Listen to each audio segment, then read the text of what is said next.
All right. Whoa, a lot of people jumping on here. Oh, yeah.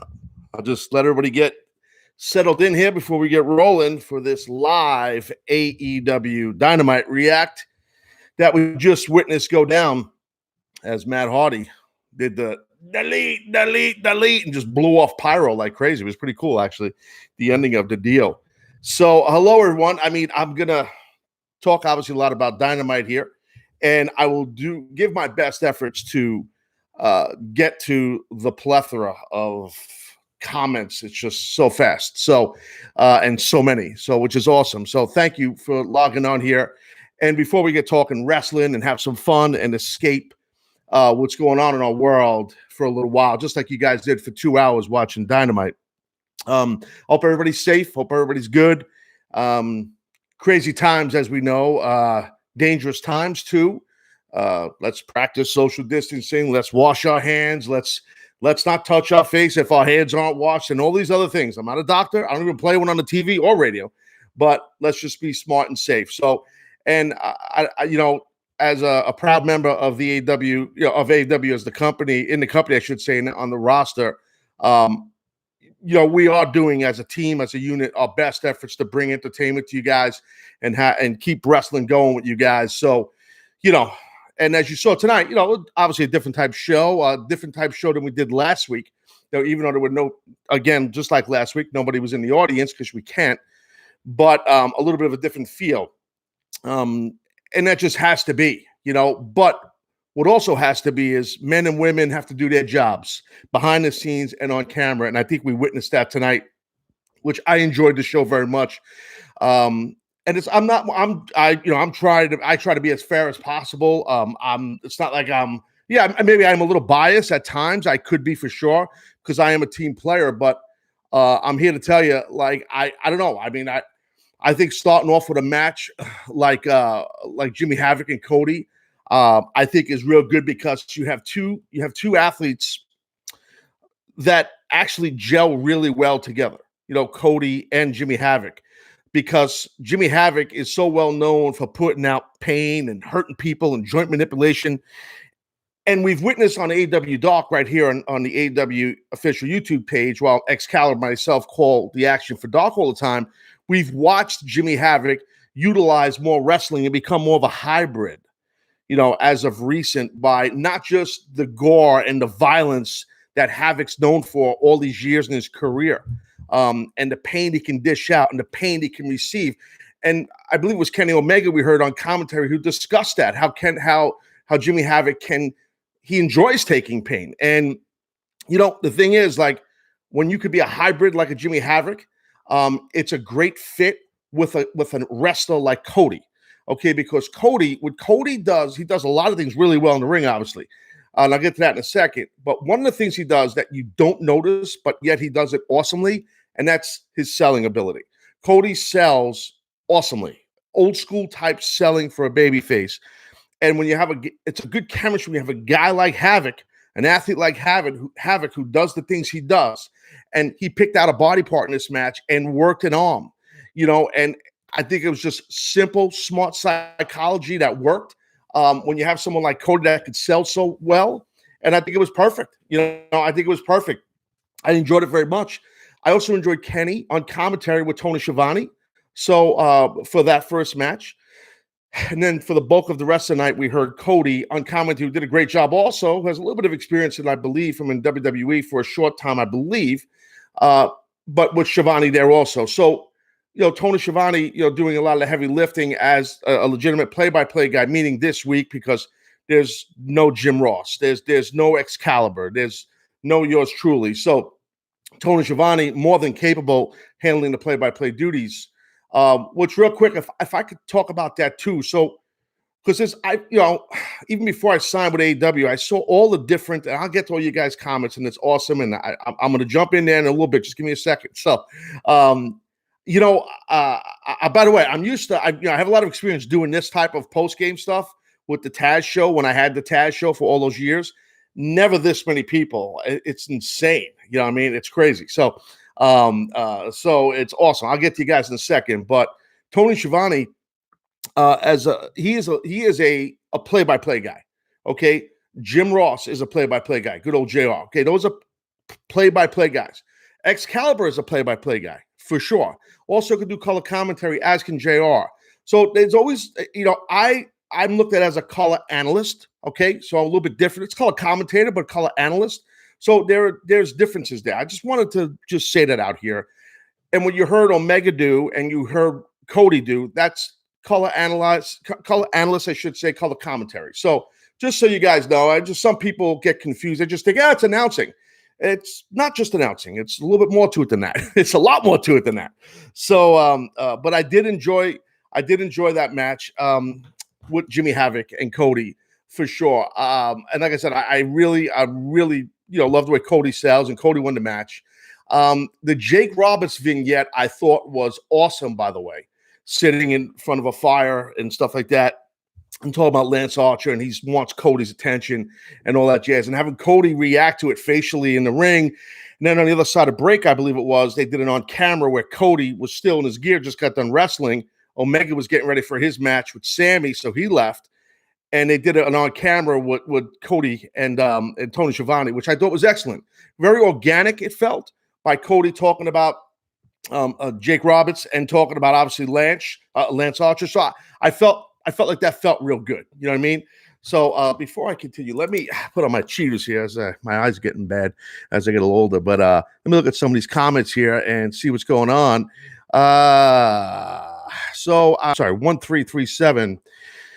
My favorite memory, I haven't been there that long. I haven't been with AEW that long, but it's not a memory of in the ring. Well, if I had to say that, the first thing that jumps out to me is what happened last week with Matt Hardy showing up. So when he was up in the upper level of the arena, and he did his gimmick, and then the V1 came out over the ring, I had no clue. I can't speak for Excalibur and JR. I don't know if they knew. I had no clue that Matt was going to be there. I was texting with Matt like day after. I'm like, bro, I'm sorry I didn't get to see you. I was busy, calling matches. And then I had no idea you were going to be there. And he was laughing. He goes, yeah, a lot of people didn't know. And so to me, that was the big surprise, like a big thing to me, because I go way back with Matt. I know Matt a long time, and I love him, and I respect Matt Hardy. And I'm happy that we're going to work together again in the same company. But the thing that sticks out to me about AEW is the camaraderie backstage and the teamwork backstage with all the guys and girls, from production to creative to the talent to everything. So it's a really cool atmosphere. I got to tell you, I said to someone recently that AEW could be the best, most exciting place that I remember ever working in, next to ECW. I had a great time in ECW, obviously, but I was a in-ring competitor then, so I was ultra competitive, and I really couldn't sit around and smell the roses too much during ECW because I was so, like, as in my prime and like driven.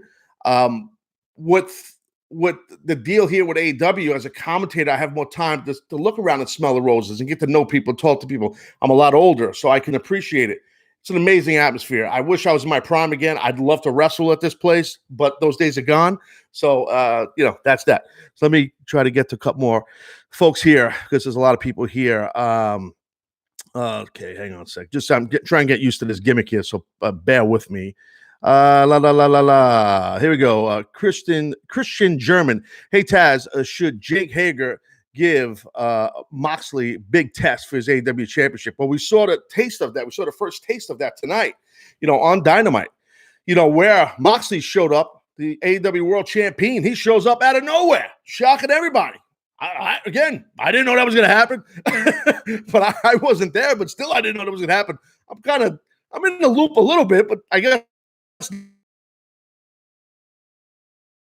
was awesome to see him out there. And then, he bounced around, Big Hager a little bit, and Hager took the powder, as you heard Cody say, which for those that don't know, that means he got out of Dodge. He left. He took a powder. So a little inside term Jones right there. So, yeah, I don't know. I think it could be pretty cool. I mean, having Hager, go after that AEW World Championship, give a hell of a run to any champion, including Moxley. And I'm a big fan of Mox, but Hager's legit, just a killer machine, a big, giant, credible, just nasty, and his obviously his MMA background ground and his success there. So good luck to anybody he's coming after. So Mox better be careful. But we saw even backstage when the cameras caught up with Mox, he's not sweating. He'll take on Hager tomorrow, today. It don't matter, tonight, tomorrow, whatever the hell it is. Mox got no back down. So we know that. So let me get back to some of these we had that we interacted with all Facebook Live. So it's a little bit of a different situation. So I'm just getting used to this. It's kind of hard to practice this until you're live, right? So you really can't. What do we got here? How do you slow this thing? Okay, hold on a minute. So, now it froze. Okay. If you had one more match, okay. Matthew R says, "Go." Thank you. If you had one more match, who would it be? I get asked this a lot. I would say, if I had one more match, I don't know. I would give you two people. I would say probably I'll give you two people. I would definitely say probably Kenny Omega. He's the best bout machine. And again, I'm of all guys, Darby Allin, Sammy G, Cody, Santana, Ortiz, either of them. Jericho, I've wrestled a bunch. So, I mean, I would, no disrespect to La Champion, even though he's not the champion, but, so yeah, there goes a couple of names for you. What else we got here? So we got Rachel Thoughtful says Hager versus Taz. No, I'm good. Thank you. I'll pass. James Young says Taz versus Jeff Cobb. I'll pass on that too. Who knows? Maybe we'll see Jeff Cobb soon. You never know. What else we got here? Jay Craig said Taz, check your connection. Check my connection. The hell kind of a question is that? It's a statement. It's not even a question. And my connection is beautiful. You kidding me? Man Cave Studio Jones here. What do you think you're dealing with? Taz versus MJF, Lomtad said. MJF's my guy. I don't know if I'm going to fight MJF. But anyway, what else we got here? Archer versus Taz. Why always? I don't want to talk about me versus anybody. Stop it. I'm not wrestling it. I'm done. I'm old, washed up, and banged up. My days are gone. Except for this guy. King Snarf says Taz versus Tony Schiavone. Now that I do. I'm kidding. Tony's my boy. Oh, geez. All right. So what else do we have here? We had on the show. I talked about the Jake Roberts vignette. We had on camera. I talked about with Cody and Tony Schiavone. I thought that was real good. Darby and Kip Sabian. That's a match. Darby wins the match. With a beautiful leg submission, version of like a Gibson lock. And you heard Cody call that. Started out with a knee bar first into that. But anyway, these two young cats right here, Kip and Darby. I mean, it's Cody, because I remember the line. I think he said these are, I believe, don't quote me on Cody's quote. These are two freshmen on the varsity. I believe that's what it was. And I love that analogy. All my years in the business, talking about younger wrestlers coming up, I've never heard that one, and I liked it. But awesome match. Let me get back to another question. Chris Michael Harris, who do you see as the breakout star in 2020? Well, I assume you mean breakout star in AEW. I mean, geez, it could be either one of, it could be Kip, it could be Darby, which I'm going to probably lean towards Darby. Darby, I think he did some amazing things this past, in 2019 for the most part once AEW started. And I think you'd be crazy if you don't throw MJF in there. So I just off the top of my head, without looking at the roster, looking at camera, I would say the men wrestlers that could be breakout stars in my opinion. So there you have it. What else we had? Also, what else did I see on this show that I like? Oh, but real quick on that Kip Darby match. Another prime example of booking a match with two guys that will have awesome chemistry. If you know how to book wrestling, and I got to say, bias speaking or whatever the hell you want to say, I don't really give a rat's ass. Our creative team, topped off by our boss, they do a great job, man. And they understand because the bulk of our front office, our EVPs, they're wrestlers. They're wrestlers in their prime that are great. They understand how to book that chemistry. And that's a very important thing. That's something, and now I'm going to be blunt right here. That's something that a writer, I think, someone who's never been in the ring, and I'm just going to say what I want. Again, these opinions are mine. Even though I'm an AEW guy and I'm on the AEW YouTube page, these opinions are all mine. So I speak for myself here. I believe that it's tough, and I've witnessed it. I've been a victim of it as a wrestler under writers, it's difficult, in my opinion, for writers to really feel chemistry. Again, I don't want to say it's the wrong way, where it's like just because you haven't been in the ring doesn't mean you don't know wrestling. I'm not saying that. I'm not even implying that. I'm just saying when you have men and women in my opinion, a creative room or in a booking decision that, for the most part, that have been in the ring, they could give you a different feel of what type of chemistry two guys would have or two girls would have. And I do think that's the case when you have Darby and Kip. It's great. I mean, it works perfect. Just like when we saw recently back on AEW, MJF and Jungle Boy.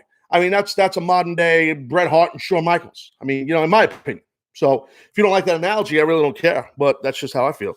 So anyway, let me get to some of these questions because it's like 7 zillion people on here, and I feel, bad that I can't get to all these people. Who would, okay, this is from Dead Dan 361.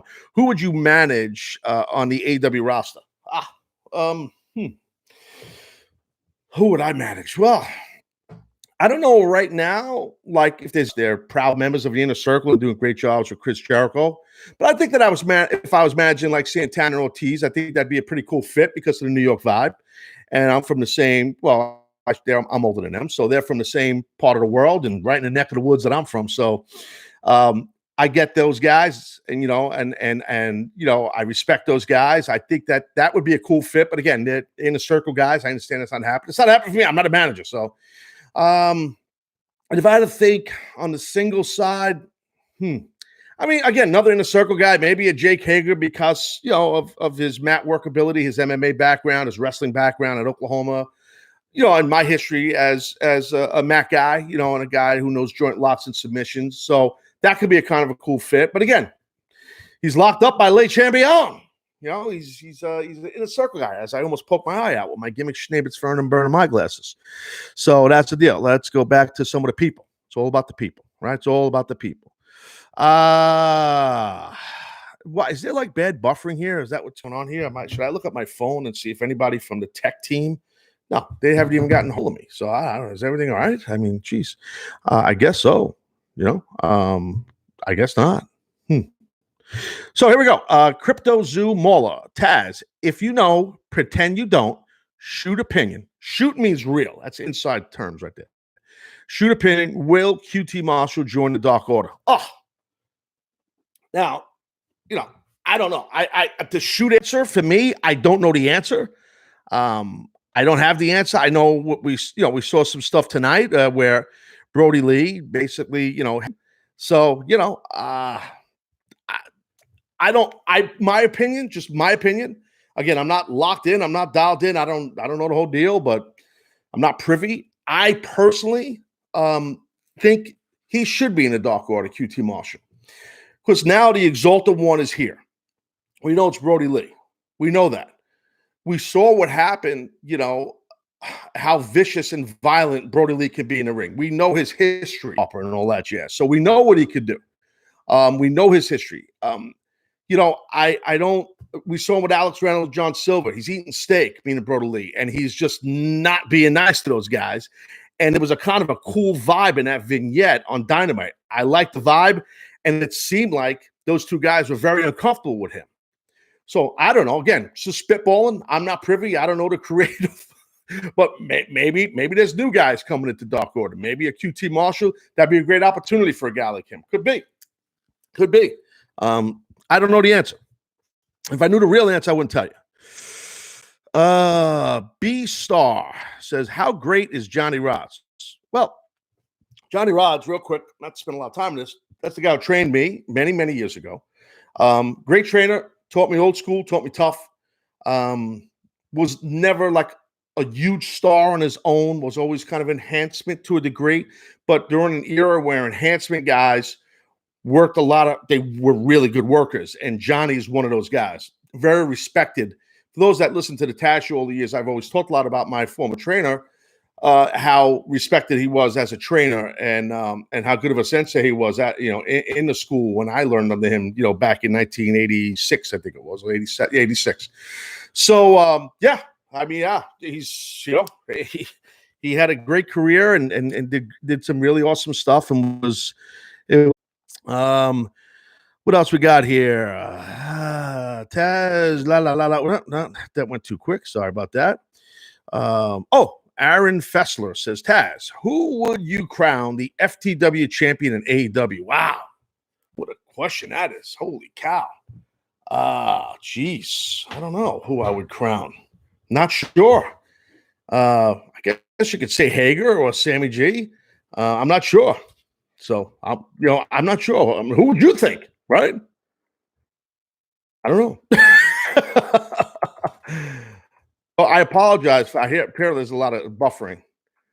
So I don't know what to tell you. I'm hearing from one of the tech guys. There's just a lot of buffering right now. So I apologize if that's happening, but I know that there is very strong internet here. So I don't know if it's just because there's so a lot in radio and podcasting where if the tech stuff's not working good, I just keep on just driving my ass forward. That's my gimmick. So if you can hear me, awesome. If you can't, I do apologize. And it's not really to apologize because, you can't hear me, right?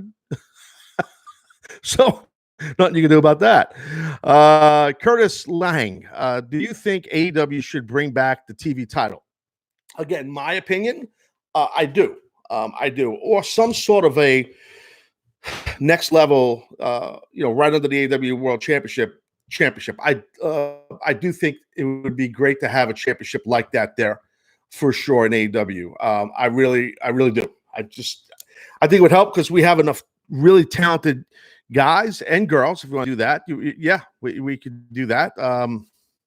So wait, I'm being asked to maybe this will be archived. So so I see. Okay, thank you. So I understand. I'm getting some information as I'm working here because it's the first time we're doing this. So, and the setup rig that I have going on here. So basically this will be archived so anyone can watch it anytime when it's over, just so you guys know. So, and I assume that'll handle all the buffering stuff because it won't be live, so, and we'll figure this thing out. So just bear with us. You know what I mean? Back to the question about TV title and stuff like that. No, I do think that like a secondary championship, I hate to call it that, but we've seen the Intercontinental Championship or TV belt or US belt or what have you for men and or women, I think in AEW would be excellent because we have so much good talent and such an athletic roster and championships. I've said it forever on my podcast when I had it on my daily show. Championships either make the guy or girl, or the guy or girl can make the championship. So, for example, in my professional opinion, like when Chris Jericho became the first ever AEW champion, he helped make that championship. And I assume that's the reason why Chris was the first champion. Big superstar, big name, and so much experience as a champion. And it really helps galvanize that belt. You know what I mean? So, and I think Moxley does the same thing for the belt. So I do think that if you have another championship, a U.S. championship or whatever, or any other kind of championship, it could do that for younger guys or girls, help make them, or maybe it's a big enough star that, they can help make that belt, that too, So I do think that, and who knows, I should say that will happen eventually. So I would think, but again, I don't know. I'm not, and by the way, when you ask questions on this thing here, guys, the shorter the question, the better, because it's tough. There's so many of them. And it's it's going so many of them. It's tough to read the big paragraphs. So Joker 2258, will we see one more suplex from the suplex machine? No. I don't think so. Sorry. That's not gonna happen. No, that wouldn't happen at all. I think my body might break in half if I did that. What do you call Franklin Hojla's fun? Taz, when does AEW come to Canada? I would assume down the road. I mean, hopefully once our whole world, everything gets worked out here, what's going on throughout the world with the virus and everything, hopefully just sooner rather than later, we all can get back to people all over the world, not just here in the United States or in Canada or in the UK or Asia, wherever. Everything gets healthy. Everybody gets healthy, and this thing gets moved on, and we figure it out. And as a community and society, we figure it out. So, and I'm sure down the road we'll end up in Canada. It's a great wrestling country. So many great. I've worked over the years in Canada, from Montreal to Toronto, and just wow, I'm trying to remember that little town I worked in for WWE. I can't remember. Near Winnipeg, and I'm just drawing a blank on the name. But yeah, there's so many beautiful areas of Canada and great, great wrestling fans in Canada for so many years, as I almost poke my eye out again. So it just never ends with this thing. What else we got? No, not Calgary, Dallas. Real quick. I think it's where not Kelowna. It's something like that. It's oh man, someone's gonna get it. There's a lot of Canadian people on here. I was going to say something else, but I'm not going to say it about that town. But because there was some people that were whatever. It's a long time ago. Regina, I think that's it. Franklin Hospital got it. Regina, that was it. That was it. That was it. That was it. Thank you, sir. Appreciate that. What else we got? No, not Fall River, Mass. Lewis said Fall River, Mass. No, it wasn't Fall River, Mass, but that's funny. I get that joke. Also, real quick again about Brody Lee with that vignette he did in the suit, chopping up on the steak. I really thought it was cool. I didn't expect to see Brody like that, like in that vibe, the way he was, and like really kind of coming off sounding like himself. I thought it was awesome. I really liked it. I thought it fit perfect. And I'll tell you what, that discus clothesline, man, how quick he spins, Brody, and he will jaw jack you. We saw QT eat it bad, and before that, by the way, a young man named Chico Adams wrestled Jake Hager, and Jake Hager, got himself a victory there again with that choke. Again, I talked about it on Dark, I think, this past week. That choke is called the katakatami, and it's a nasty choke where you trap the guy's arm. Some call it triangle, whatever. But, and the way Jake does it, he sits through it a lot of times. He'll take the guy down and sit with him. When you have a guy's arm trapped up by his head, you really cause a lot of pressure on their neck, dude. Seriously. Like, you really could choke a dude out, like, seriously heavy duty. And then we saw this amazing match, which we knew would be amazing, right? With Omega and Sammy. And I thought it was great. You know what I mean? Elite Newscast asking, what about thoughts on Sammy G? I think Sammy G is great. I'm a big fan of Sammy G. And the match that Kenny Omega, again, another match that on paper is looking great. And in person, it's going to be great. And that's exactly what happened. It was great. I love the match. And two guys that click well together, and the speed of it. Sammy's so quick and fast. Kenny can keep up with him. And that's the thing. And it's, I don't know. It just gelled for me. It works. And so that's cool for him. But yeah, I really enjoyed that match. And then we saw Chris Jericho in the face with the broken one himself, Matt Hardy, where it was kind of cool where he was popping up in different parts of the arena, and then he was in the ring and they kind of had a promo against each other. So it was kind of a cool vibe, you know what I mean? I thought that was cool. And I'm really interested to see what happens with Matt Hardy and with Brody Lee, and that these two new massive additions to AEW. I'm really excited to see what happens with it. You know what I mean? Mike Brinker says, Taz, match of the night. Wow. Well, tough one. I really liked them. I like Darby versus Kip. I like Cody versus Jimmy Havoc because I'm a fan of both those guys' work. I like Sammy G and Sammy G and Omega also. I'm going to go with that match. I'm going to say probably match tonight was probably that match. So I will go with that. So there you go. But no disrespect on the other guys. iChurch Pastor Blaster says, long-time listener, first-time chat, LOL, hashtag Taz Show. I got it. Funny. Good one. What are you doing? What are we doing? This is No Pants 404. What are AEW planning to do with all these trios? I'm not sure. And I look at it like, and I work there and I'm a commentator. To me, it's like I don't ever try to figure where we're going with stuff at times, unless I'm on a creative team or the booking team. I kind of like to react organically, but I look at it like this. If we have, a good amount of trios and we have that much talent that's truly talented, and our crew is, we're in a good spot, right? Because if you have talent and you have a great TV partner, which we have in Turner and TNT, we're good.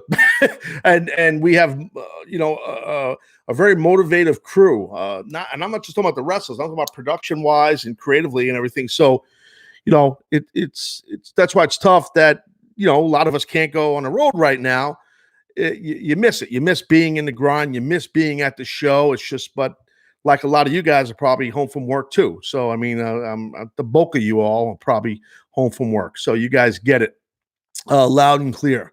So so what we got here? P. Vince said, "Would you consider doing live reactions more often in the future, Taz? Gives Taz show vibes. Thanks for doing this." I don't know. We'll see. I'll talk to AEW about it. We'll see what happens. If you guys like it and I'm available, and it'd be tough if I'm at the announce desk. That'd be tough to do right after the show. But yeah, that would be a little tough to do. So anyway, that's the deal. So this is gonna, like I said earlier, this will archive. So you guys can check it out and share it on social media, spread it around, and and that's the deal. So I'm sure we'll do more of these in the future. Maybe, hopefully, we'll see what happens. And I do appreciate you guys, taking the time jumping on here and just spitballing a little bit, talking a little bit about AEW.